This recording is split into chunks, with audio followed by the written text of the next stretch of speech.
ಕರೆಯುವಂತಹ ದಂಡ, ಇವರೆಲ್ಲ ಕರೆಯೋ ಥರದಲ್ಲಿ ದೊಣ್ಣೆ, ಅದು ಕೂಡ ಮಾರಕಾಸ್ತ್ರದ ಥರದಲ್ಲಿ ರಾಜಕಾರಣಿಗಳ ಕಣ್ಣಿಗೆ ಕಾಣ್ತಾ ಇದೆ. ಇವತ್ತು ಬಿ ಕೆ ಹರಿಪ್ರಸಾದ್ರು, ನಂಗೆ ಗೊತ್ತಿಲ್ಲ ಪೊಲಿಟಿಕಲ್ ಸ್ಟೇಟ್ಮೆಂಟಿಗೆ ನೀವು ಉತ್ತರ ಕೊಡ್ತಿರೋ ಇಲ್ಲೋ, ಬಟ್ ಇದು ಚರ್ಚೆಗೆ ಒಳಪಟ್ಟಿರೋದ್ರಿಂದ ಇದಕ್ಕೆ ಉತ್ತರ ಬೇಕು ಅಂತ ಹೇಳಿ ನಾನು ಪ್ರಶ್ನೆ ಕೇಳ್ತಿದ್ದೀನಿ. ಈ ದೊಣ್ಣೆಯನ್ನು ಕೈಯಲ್ಲಿ ಹಿಡಿಯೋರು ಒಂದಾ ಯುದ್ಧಕ್ಕೆ ನಿಂತವರು ಅಥವಾ ಯಾರ ಮೇಲಾದರೂ ಪ್ರಹಾರ ಮಾಡ್ಲಿಕ್ಕೆ ಹೊರಟವರು, ಅದಲ್ಲದೆ ಹೋದರೆ ಹಳ್ಳಿ ಕಡೆ ದನ ಎಮ್ಮೆಯನ್ನು ಓಡಿಸೋರು. ಹಾಗಾದರೆ ಸ್ವಯಂ ಸೇವಕರು ದೊಣ್ಣೆ ಹಿಡಿದಿರೋದು ಯಾರ ಮೇಲಾದರೂ ಪ್ರಹಾರ ಮಾಡ್ಲಿಕ್ಕೆ ಅಥವಾ ಎಮ್ಮೆ ದನ ಓಡಿಸ್ಲಿಕ್ಕ ಅಂತ ಪ್ರಶ್ನೆ ಕೇಳ್ತಾರೆ. ಎಮ್ಮೆ ದನ ಕಾಯೋದು ನಮಗೇನು ಅದರಲ್ಲಿ ಅವಮಾನದ ವಿಷಯ ಇಲ್ಲ. ಅವ್ರ ಪಾಪ ಓಡಿಸೋದು ಒಂದಿರ್ಬೋದು. ನಮಗೆ ದನ ಕಾಯೋದ್ರ ಬಗ್ಗೆ ತುಂಬ ಗೌರವ ಇದೆ. ದನ ಕಾಯುವವರು ಅನ್ನೋರು ಶ್ರೀಕೃಷ್ಣನೇ ದನ ಕಾಯುವವನು ಅಂತ ಅಂದ್ಕೊಂಡ್ರೆ ಆ ಪಾತ್ರವನ್ನು ಸ್ವಯಂ ಸೇವಕ ಮಾಡೋಕ್ಕೆ ನಮಗೆ ತುಂಬ ಹರ್ಷ ಇದೆ. ಆದರೆ ದಂಡ ನಮ್ಮ ಆತ್ಮವಿಶ್ವಾಸ ಬೆಳೆಸೋದಕ್ಕಷ್ಟೇ ನಾವು ಇಟ್ಕೊಂಡಿರೋದೇ ಹೊರತು ದಂಡ ಯಾರಿಗೂ ಹೊಡೆಯೋಕ್ಕೂ ಅಂತಲೂ ನಾವು ಯೋಚನೆ ಮಾಡೇ ಇಲ್ಲ. ನಮ್ಮಲ್ಲಿ ದಂಡದ ಯಾವುದು ಪ್ರಯೋಗ ಇದೆ, ದಂಡವನ್ನೇನು ಕಲಿಸ್ತೀವಿ ಅದರೊಳಗಡೆ ಆತ್ಮವಿಶ್ವಾಸ ಹೆಚ್ಚಿಸುವ ಸಲುವಾಗಿ ಅನ್ನುವಕ್ಕೋಸ್ಕರ ಇರೋದ್ರಿಂದ ಯಾರು ಹೊಡೆಯೋಕ್ಕೋಸ್ಕರನೂ ಆ ದಂಡ ಇಲ್ಲ. ಇದೊಂದು ಮಾರಕಾಸ್ತ್ರದ ರೀತಿಯಲ್ಲಿ ಯಾರಿಗಾದ್ರೂ ಯಾಕೆ ಕಾಣಬೇಕು ಅಂತ ಹೇಳಿ, ಈಗ ದಂಡ ಇಟ್ಕೊಂಡು ಪಥಸಂಚಲನ ಮಾಡೋದನ್ನೇ ನಾಳೆ ದಿನ ಇನ್ಯಾರೋ ತಲವಾರು ಇಟ್ಕೊಂಡು ನಾವು ಕೂಡ ಮೆರವಣಿಗೆ ಮಾಡ್ತೀವಿ ಅಂಥವ್ರಿಗೂ ಅನುಮತಿ ಕೊಡಬೇಕಾಗತ್ತೆ ಅಂತ ಹೇಳಿ ಸರ್ಕಾರದ ಸಚಿವರು ಹೋಲಿಕೆ ಮಾಡಿ ಮಾತನಾಡ್ತಿದ್ದಾರೆ. ಅಲ್ಲ, ಸರ್ಕಾರ ಅದನ್ನು ಯೋಚನೆ ಮಾಡಲಿ, ಯಾರಿಗೆ ಕೊಡಬೇಕು ಯಾರಿಗೆ ಕೊಡಬಾರ್ದು ಅನ್ನೋ ಸರ್ಕಾರ ಕೈಯಲ್ಲಿದೆ ಅದು. ಮತ್ತು ಮಾರಕಾಸ್ತ್ರ ಅಂತಿದೆಯಲ್ಲ, ಅದು ಮುಖ್ಯವಾಗಿ ಅಸ್ತ್ರಕ್ಕಿಂತ ಉದ್ದೇಶ ಬಹಳ ಮುಖ್ಯ. ನೀವು ಯಾವುದನ್ನೇ ಇಟ್ಕೊಂಡ್ರೆ ಉದ್ದೇಶ ಏನಕ್ಕೆ ಉಪಯೋಗಿಸ್ತಾ ಇದ್ದೀರಿ ಅನ್ನೋದು ಮುಖ್ಯ. ಹಾಗಾಗಿ ಮಾರಕ ಆಗುವುದು ಯಾವಾಗ? ಒಬ್ಬ ವ್ಯಕ್ತಿನೇ ಮಾರಕವಾಗ್ಬೋದು, ಯಾವಾಗ ಅವನ ಉದ್ದೇಶ ಸರಿ ಇಲ್ಲದಿದ್ದರೆ. ಹಾಗಾಗಿ ಉದ್ದೇಶವನ್ನು ಕೂಡ ಗಮನಿಸಬೇಕಾಗತ್ತೆ ಅನಿಸುತ್ತೆ ನನಗೆ. ಈಗ ಸಂವಿಧಾನ ಅನುಮತಿ ಅದೇ ಸರಣಿಯಲ್ಲಿ ಮತ್ತೊಂದು ಪ್ರಶ್ನೆ ಏನು ಅಂತಂದರೆ, ಈಗ ಯಾವುದೋ ಸರ್ಕಾರಿ ಜಾಗವೋ ಅಥವಾ ಅನುದಾನಿತ ಶಾಲೆಗಳ ಮೈದಾನವೋ ಇದನ್ನು ಬಳಕೆ ಮಾಡ್ಕೊಳ್ಬೇಕು ಅಂತಂದರೆ ಎಂಥವ್ರಿಗಾದರೂ ಕೂಡ ಅಲ್ಲೊಂದು ಅನುಮತಿಯನ್ನು ಪಡ್ಕೊಳ್ಳೋದು ಕಡ್ಡಾಯ. ಇದನ್ನು ಕೂಡ ನಾವು ಪಡ್ಕೊಳ್ಳೋದಿಲ್ಲ, ನಮಗೆ ಮನಸ್ಸಿಗೆ ಬಂದಾಗ ನಾವು ಬೈಠಕ್ ಮಾಡ್ತೀವಿ, ಮನಸ್ಸಿಗೆ ಬಂದಾಗ ನಾವು ಅಲ್ಲೊಂದು ಮೀಟಿಂಗ್ ಮಾಡ್ತೀವಿ ಅಂತ ಹೇಳಿ RSS ಕೂಡ ಹೇಳೋ ಹಾಗಿಲ್ಲ, ಬೇರೆ ಯಾವುದೇ ಸಂಘಟನೆಗಳಾಗಲಿ ಹೇಳೋ ಹಾಗಿಲ್ಲ, ಹೀಗೆ ವಾದ ನಡೀತಾ ಇದೆ. ಅಲ್ಲ, ಸರಿ ಇದೆ. ಇದರಲ್ಲಿ ಮನಸ್ಸಿಗೆ ಬಂದ ಹಾಗೆ ಅನ್ನೋದಿದೆಯಲ್ಲ, ಆ ಶಬ್ದ ಅಷ್ಟು ಸೌಮ್ಯವಾಗಿ ಚೆನ್ನಾಗಿಲ್ಲ. ಅದು ಇದು ಸಚಿವರು ಹೇಗೆ ನಡೆಯುತ್ತೆ ಅಂದರೆ ಈಗ ಬೆಳಗ್ಗೆ ಎದ್ದು ಯಾವುದೋ ಒಂದು ಜಾಗದಲ್ಲಿ ವಾಕಿಂಗ್ ಜನ ಮಾಡ್ತಾ ಇದ್ದಾರೆ, ಅನುಮತಿ ತೊಗೊಂಡಿದ್ದಾರೆ ಅಂದರೆ ತೊಗೊಂಡಿಲ್ಲ, ವಾಕಿಂಗ್ ಮಾಡ್ತಾ ಇದ್ದಾರೆ. ಎಲ್ಲಿವರೆಗೂ ಇದು ಸರಿ ಇರುತ್ತೆ ಅಂದರೆ ಆಕ್ಷೇಪ ಬರದೇ ಇರೋ ತನಕ. ಯಾರೋ ಒಬ್ಬರು ಆಕ್ಷೇಪ ಮಾಡಿದಾಗ, ಅನುಮತಿ ಕೇಳುವ ಪ್ರಸಂಗ ಬಂದಾಗ ಅನುಮತಿ ಕೇಳಿ ತೊಗೊಂಡಿದ್ದು ಇದೆ, ಅನುಮತಿ ತೊಗೊಳ್ಳಲ್ಲ ನೀವ್ಯಾರು ಕೇಳೋಕ್ಕೆ ಅನ್ನೋದು ಸಂಘದ ದೃಷ್ಟಿ ಎಂದೂ ಅಲ್ಲ. ಯಾರು ಅನುಮತಿ ಕೇಳಿ ನಮ್ಮ ಹತ್ರ ಅನ್ನೋ ವಿಷಯ ಬಂದಾಗ ಅನುಮತಿ ಕೇಳಿ ತೊಗೊಳ್ಳೋದು, ಅದರಲ್ಲಿ ನಾವು ಯಾವುದೇ ನಿಯಮ ಬದ್ಧರಲ್ಲ ಅಂತ ಸಂಘದ ನಿಲುವಲ್ಲ. RSSನ ಚಟುವಟಿಕೆಗಳು ಕೇವಲ ಸರ್ಕಾರಿ ಶಾಲೆಯ ಮೈದಾನಕ್ಕೆ ಅವಲಂಬಿತವಾಗಿ ನಡೀತಾ ಇದೆಯಾ ಅಂತ ಹೇಳಿ? ಮೊದಲನೇದಾಗ RSSನ ಕೆಲಸ ಏನು ಅಂತ ತಿಳ್ಕೊಂಡ್ರೆ ಸರಿಯಾಗೋದು. 10 ಜನ 20 ಜನ 30 ಜನ ಎಷ್ಟಾಗುತ್ತೋ ಅಷ್ಟು ಜನ ಸೇರಿ 1 ಗಂಟೆಯ ಚಟುವಟಿಕೆ, ಇದು RSSನ ಮೂಲವಾದಂಥ ಶಾಖೆ ಅಂತ ಯಾವುದು ಹೇಳ್ತಿದ್ವಿ ಅದು ಎಲ್ಲ ಪರಿಸ್ಥಿತಿಗಳು ನಡೆಸ್ಕೊಂಡು ಬಂದಿದ್ವಿ ನಾವು, ಅದನ್ನು ಮುಂದೆ ನಡೆಸ್ತೀವಿ. ಮತ್ತು ಯಾವುದೇ ಆ್ಯಕ್ಟಿವಿಟಿಯನ್ನು ಬ್ಯಾನ್ ಮಾಡುವುದು ಅನ್ನುವುದು ಸರ್ಕಾರದ ಅವರ ಕೆಲಸ ಆಡಳಿತಕ್ಕೆ ಸಂಬಂಧಪಟ್ಟಂಥ ವಿಷಯ. ಅದನ್ನು ಬ್ಯಾನ್ ಮಾಡಬೇಕಿದ್ರೆ ಯಾರನ್ನ ಬ್ಯಾನ್ ಮಾಡಬೇಕು ಅಂತಿದ್ದಾರೋ ಅವರು ಆ ರೀತಿ ಇಲ್ಲೀಗಲ್ ಇಮ್ಮಾರಲ್ ಆ್ಯಕ್ಟಿವಿಟಿಯನ್ನು ಮಾಡ್ತಾ ಇರಬೇಕು. ಸಂಘ ಬಹಿರಂಗವಾಗಿರುವ ಸಂಘಟನೆ, ನಮ್ಮದು ಯಾವುದು ಗುಪ್ತ ಸಮಾಲೋಚನೆ ಯಾವುದೂ ಇಲ್ಲ. ಹಾಗಾಗಿ ಅದನ್ನು ಬ್ಯಾನ್ ಮಾಡಿದ್ದು ಇದುವರೆಗೂ 3 ಸರಿ ಬ್ಯಾನ್ ಮಾಡಿದಾಗಲೂ ವಾಪಸ್ ತೆಗಿಬೇಕು ಯಾಕೆ ಬಂತು? ಯಾಕಂದರೆ ನಾವು ಮಾಡ್ತಿರೋ ಕೆಲಸ ಸರಿಯಾಗಿಯೇ ಇದೆ. ಹಾಗಾಗಿ ಯಾರು ಬ್ಯಾನ್ ಮಾಡಬೇಕು ಅಂತಿದ್ದಾರೋ ಅವ್ರ ಹಿಂದಿನ 3 ಬ್ಯಾನ್ಗಳಲ್ಲಿ ಏನಾಯಿತು ಅಂತ ಅವ್ರ ಗಮನಕ್ಕೇ ಇದೆ. ಹಾಗಾಗಿ ನಾವು ಅದರಿಂದ ಏನೋ ಬಹಳ ದೊಡ್ಡದಾದ ಚಿಂತೆಯಲ್ಲಿರೋ ವಿಷಯ ಏನಲ್ಲ. ಇನ್ನು ಶಾಖೆ ನಡೆಸೋದಕ್ಕೆ ನಾವು ಯಾವುದೇ ಸಾರ್ವಜನಿಕ ಜಾಗವನ್ನು ನಾವು ಉಪಯೋಗಿಸ್ತೀವಿ. ಅನುಮತಿ ಕೇಳೋ ಪ್ರಸಂಗ ಬಂದರೆ ಅನುಮತಿ ತೊಗೊಂಡು ಮಾಡ್ತೀವಿ.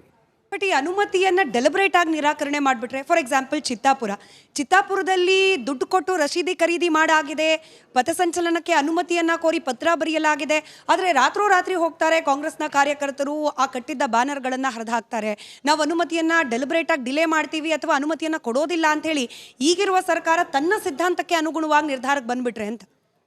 ನೋಡಿ, ಅನುಮತಿಯನ್ನು ಕೊಡುವುದು ಸರ್ಕಾರ ಅಲ್ಲ, ಸಾಮಾನ್ಯವಾಗಿ ಅಲ್ಲಿನ ಪೊಲೀಸ್ ಇಲಾಖೆಗೆ ತನ್ನದೇ ಆದಂಥ ಕಾರ್ಯಶೈಲಿ ಇದೆ. ಅದು ಸ್ವತಂತ್ರವಾಗಿದೆ ಅಂತ ನಾನು ಭಾವಿಸ್ತೀನಿ. ಹಾಗಾಗಿ ಅನುಮತಿ ಕೊಡದಿದ್ದರೆ ಆ ಅನುಮತಿಗೆ ಸಂಬಂಧಪಟ್ಟಂಥ ಪ್ರಕ್ರಿಯೆ ಏನೋ ಅದನ್ನು ಸಂಘ ಮಾಡುತ್ತೆ ಹೊರತು ಅನುಮತಿಯನ್ನು ಉಲ್ಲಂಘನೆ ಮಾಡಿ ನಾವು ಸಂಚಲನ ಏನು ಮಾಡಲ್ಲ.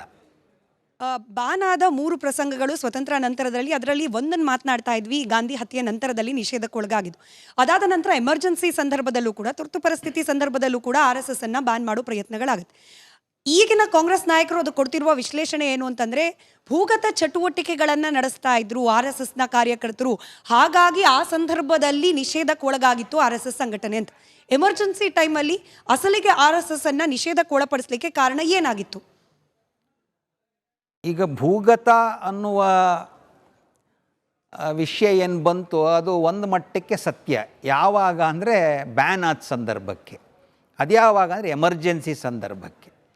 ಎಮರ್ಜೆನ್ಸಿ ಅನ್ನುವುದು ನಮ್ಮ ಇಡೀ ದೇಶದ ಪ್ರಜಾಪ್ರಭುತ್ವದ ಇತಿಹಾಸದಲ್ಲಿ ಅತ್ಯಂತ ಕಳಂಕ ತಂದಂತಹ ಸಂದರ್ಭ. ಒಬ್ಬ ವ್ಯಕ್ತಿ ತನ್ನ ಕುರ್ಚಿಯನ್ನು ಉಳಿಸ್ಕೊಳ್ಳೋಕ್ಕೆ ಇಡೀ ಪ್ರಜಾಪ್ರಭುತ್ವವನ್ನು ಒಂದು ರೀತಿ ಅಮಾನತ್ತಲ್ಲಿ ಇಟ್ಟಿದ್ದನ್ನು ಹೇಗೆ ಜಸ್ಟಿಫೈ ಮಾಡ್ಕೋತಾರೋ ಗೊತ್ತಿಲ್ಲ. ಆ ಸಂದರ್ಭಕ್ಕೆ ಯಾವ್ಯಾರು ದೇಶಭಕ್ತರಿದ್ದರೋ, ಪ್ರಜಾಪ್ರಭುತ್ವದ ಪರವಾಗಿದ್ದರೋ ಅವರು ಭೂಗತವಾದ ಹೋರಾಟ ಮಾಡಲೇಬೇಕಾಗಿತ್ತು. ಯಾರು ಭೂಗತ ಹೋರಾಟ ಮಾಡಿದ್ರೋ ಅವರು ನಿಜವಾಗಲೂ ದೇಶಭಕ್ತರಾಗಿದ್ದಕ್ಕೆ ಭೂಗತವಾಗಿ ಹೋರಾಟ ಮಾಡಿದ್ರು.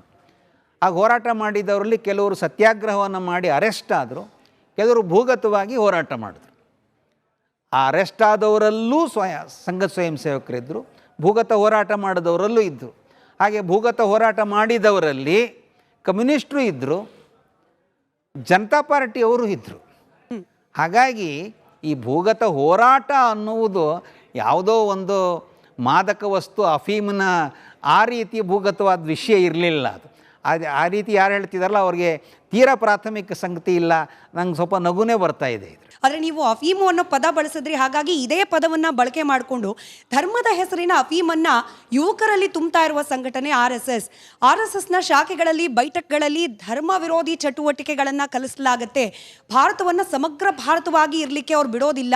ಹಿಂದೂ ರಾಷ್ಟ್ರ ಅನ್ನೋ ಪರಿಕಲ್ಪನೆ ಅಡಿಯಲ್ಲಿ ಇತರ ಧರ್ಮೀಯರ ವಿರುದ್ಧ ದ್ವೇಷವನ್ನು ಬಿತ್ತೋ ಸಂಘಟನೆ ಆಗ್ತಿದೆ, ಹೀಗೂ ಕೂಡ ಆರೋಪ ಇದೆ. ಈಗ ಇಲ್ಲಿ ಒಂದು ಶಬ್ದ ಇವತ್ತಿನ ಚರ್ಚೆಯಲ್ಲಿ ಅಷ್ಟೊಂದು ಸಮಯ ಇರಲಿಕ್ಕಿಲ್ಲ. ಅದು ಧರ್ಮ ಅನ್ನೋ ಶಬ್ದದ ಬಗ್ಗೆ. ಧರ್ಮ ಅನ್ನೋದು ಭಾರತದಲ್ಲಿ ನಾವು ಉಪಯೋಗಿಸೋದು ಏನು ಅಂದರೆ, ಯಾವುದು ಮಾಡಬೇಕೋ ಅದು ಧರ್ಮ, ಯಾವುದು ಮಾಡಬಾರದು ಅಧರ್ಮ, ಅಷ್ಟೇ ಇರೋದು. ಈಗ ನಾನು ನಿಮ್ಮ ಬಗ್ಗೆ ಏಕವಚನದಲ್ಲಿ ಮಾತಾಡಿಬಿಟ್ರೆ ಅದು ಅಧರ್ಮ, ನಿಮ್ಮನ್ನು ಅತ್ಯಂತ ಗೌರವದಿಂದ ಮಾತಾಡಿಸುವುದು ಧರ್ಮ, ಇಷ್ಟೇ ಇರೋದು. ಹಾಗಾಗಿ ಸಂಘ ಧರ್ಮದ ಕೆಲಸ ಮಾಡ್ತಿದೆ ಅಂದರೆ ಒಳ್ಳೆಯ ಕೆಲಸನೇ ಮಾಡ್ತಾಯಿದೆ, ಇನ್ನು ಅಧರ್ಮದ ಕೆಲಸ ಮಾಡಬೇಕಾ ನಾವು? ಹಾಗೆ ಧರ್ಮವನ್ನು ಅಫೀಮು ಅಂತ ಯಾರು ಹೇಳಕ್ಕೆ ಹೊರಟಿದ್ದಾರೆ ಅದೊಂದು ಬೇರೆ ಕಂಟೆಕ್ಸ್ಟಿನ ವಿಷಯ ಇದೆ. ಆ ಕಂಟೆಕ್ಸ್ಟಲ್ಲಿ ಭಾರತದಲ್ಲಿ ಧರ್ಮವನ್ನು ನಾವು ನೋಡೋದೇ ಇಲ್ಲ.